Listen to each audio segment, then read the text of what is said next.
अस्सलाम वालेकुम, welcome to my channel Sohail Mansoomra में आपको खुशामदीद करते हैं और दिखा रहे हैं आपको आज ये मरी की लाइव स्नोफॉल जो ये हटा रहे हैं बड़े टैंकर, ये आपको हम दिखा रहे हैं। उसी वक्त जो है वो रास्ते साफ़ किए जाते हैं जैसे तफरी करने वाले लोगों को जो है वो तकलीफ़ ना हो। ये आपको नज़ारे दिखा रहे हैं।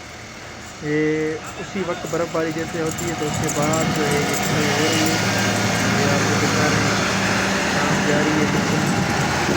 ये आप इंजॉय कर सकते हैं मूवी को। ये सारी वीडियो जो मैंने की है मैंने ताकि आपको दिखा सकूँ। तो देखते रहिए हमारे वीडियो को, सब्सक्राइब करिए।